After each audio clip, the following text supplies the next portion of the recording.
nos Estados Unidos eu achava legal, né, filme de bandido e tal. E de repente começou aqui no Brasil também isso, e tem uma parte da população que acha um absurdo, mas são as mesmas pessoas que assistem Eu e acho isso consomem, né, eu acho que isso é complexo de vira-lata. não é? Porque a gente sempre assistiu a história Uhum. dos mafiosos e tal, e achava legal, de repente a gente vai fazer sobre a nossa história, que absurdo, dando voz para essas pessoas. Tá Mano, tá en tá, endeusando, tá tornando é, ele celebridade. Assim, tem uma coisa, muitas pessoas me perguntam nas palestras que eu faço: "Ah, por que escrever sobre essas mulheres? Por que escrever sobre os assassinos? Tem uma professora aí que salvou não sei quantas crianças lá e morreu lá em é, BH, por que isso. não faz sobre essa professora?"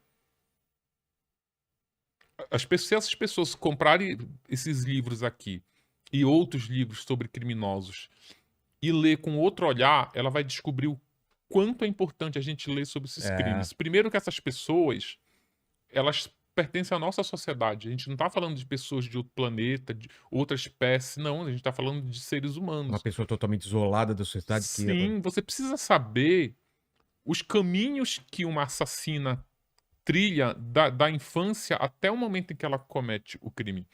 Você sabe que eu fui assessorado no livro sobre Elise por um dos maiores psicanalistas que o Brasil já teve, especialista em mente criminosa, que é o Dr. Alvino de Sá. Infelizmente, ele nos deixou, pouquinho antes da publicação do livro.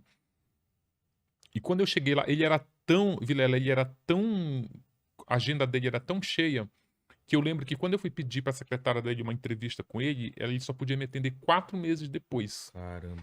Quando eu cheguei lá 4 meses depois, sentei na mesa dele e tal, aí ele falou assim: "Ah, o que que você acha do crime e tal?" Eu falei: "Ah, é chocante, né, matou o pai a paulada, não sei o quê, ficou lá na sala."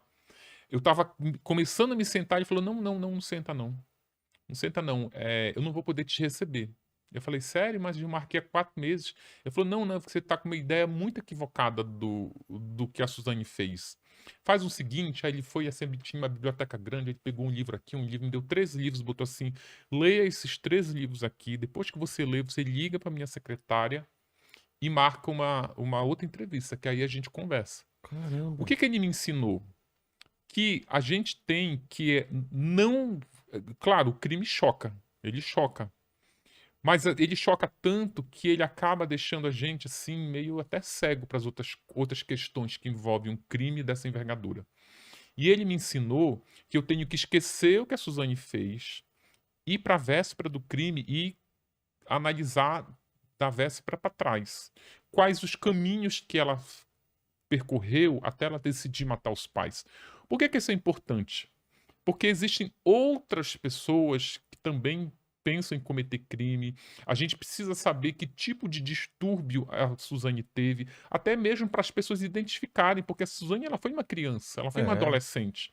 Eu conversei com uma psicóloga especializada em perversidade infantil, em que ela me contou cada história, assim, sabe, de criança cruel, criança que maltrata animais, criança que mata o animal de estimação.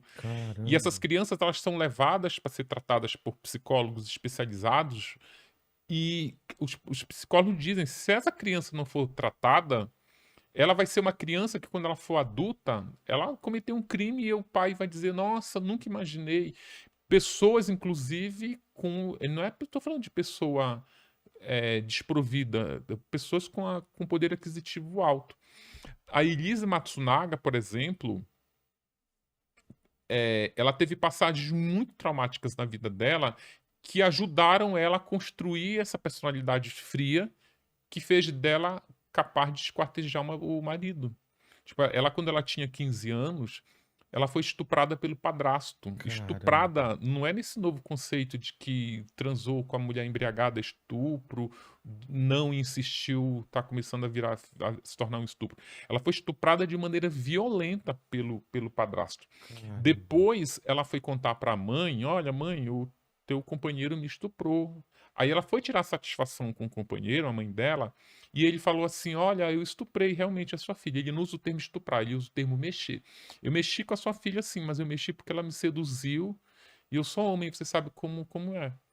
Aí a mãe foi lá, deu um tapa na cara da Elise, porque a Elise teria seduzido o companheiro dela, e mandou ela embora para casa. Ou Caramba. seja, Todo mundo que foi estuprado é um assassino? Não, não é.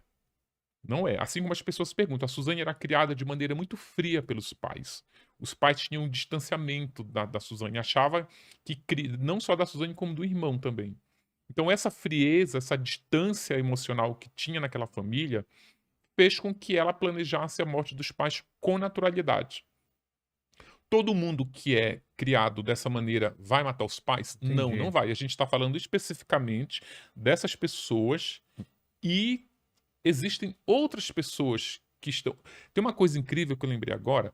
Eu fiz uma live na semana retrasada com a advogada da Elise nas causas cíveis, a Juliana Fincati Santoro. E aí, a Juliana, ela defende a Elise não só como advogada, mas ela defende como mulher também. Ela diz, olha, ela vivia um relacionamento muito abusivo. Ele nunca bateu nela, mas era um abuso psicológico muito grande. Não, minha mulher assistiu a minissérie e veio comentar essas coisas comigo. Sim, Eu falei, o que você tá querendo dizer? sim. Tu sabe. Você vai me esquartejar um dia se eu discutir contigo? Eu não tô entendendo. Eu falo, não, só tô falando. Mas aí nessa conversa com ela, a Juliana, ela defende a Elise como mulher Entendi. para mostrar os motivos que fizeram o desespero, o desequilíbrio emocional, como ela ficou desprovida de altruísmo, de sentimentos básicos para tomar essa decisão de matar o marido. Aí eu ficava, como eu estava entrevistando ela, eu ficava colocando muito contraponto, assim, mas isso e aquilo, para provocar ela. Depois que a live acabou, eu recebi 8 mensagens, só nesse dia, eu recebi 8 mensagens pelo Instagram de mulheres, tipo assim, olha, eu gosto muito do seu trabalho, mas eu acho que algumas vezes você faz comentários equivocados sobre a Elise Matsunaga, como, por exemplo, por que não se separou? Por que não terminou o relacionamento? Eram mulheres que simplesmente estão pensando em matar o marido. Você Caramba. acredita? Uma delas eu quase não dormi, porque a gente ficou conversando até 3 da manhã. Ficava, eu entendo a Elise, porque eu tento matar o meu marido. Tinha alguma dessas que chamava Marielle ou não? Dessas mulheres? Não, só pra saber, né? Que eu Não, não tinha. quero dormir tranquilo. Tinha uma, Vilela, que eu fiquei assim, bem chocado, eu perguntei, mas por que você quer matar o seu marido? Aí ela falou, olha, 16 dentes que tenho na boca não são meus. Ele quebrou meus dentes, eu tive que mandar refazer. O O quê? nariz que eu tenho não é meu, o outro cirurgião plástico refez, porque ele quebrou meu nariz. Caramba. O que aconteceu?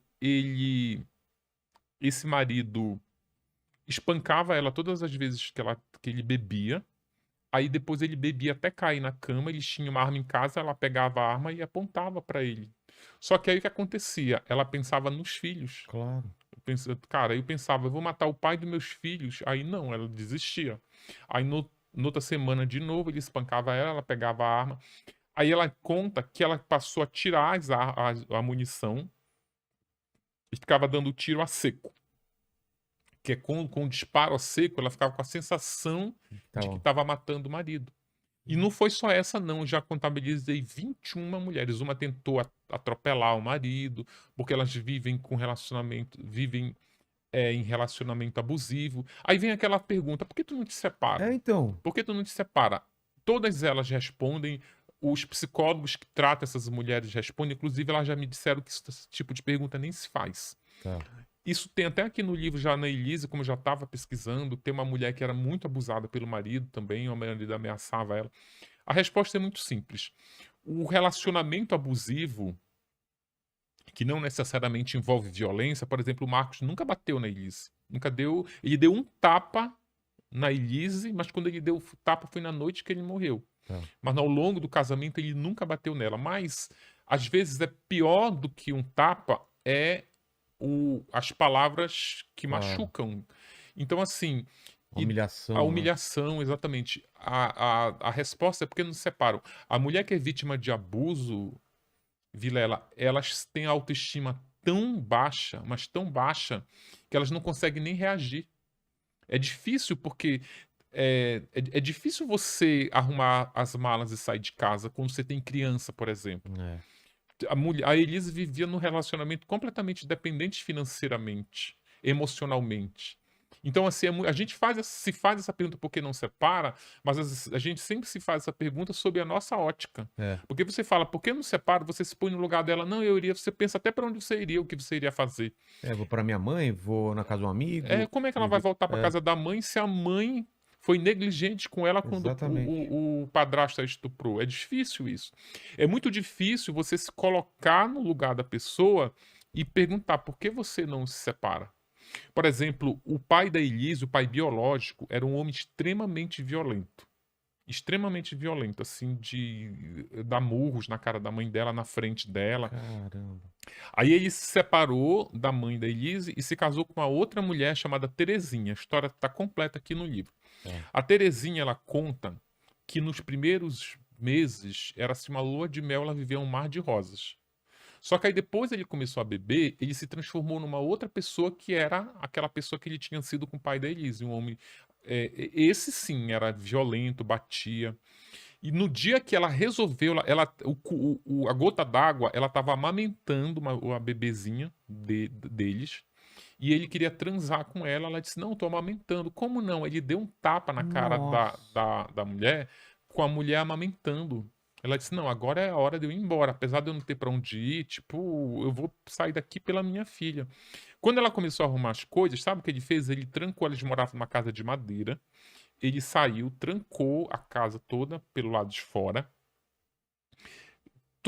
encharcou com gasolina e, pela uma fresta, acendeu um palito de fósforo e falou: Olha, se você for embora, eu vou tocar fogo na casa e você vai morrer carbonizado aí Meu dentro. Deus do céu, cara. Então, tu pensa o seguinte: olha no que ela condiciona ela sair desse casamento: É. a morte.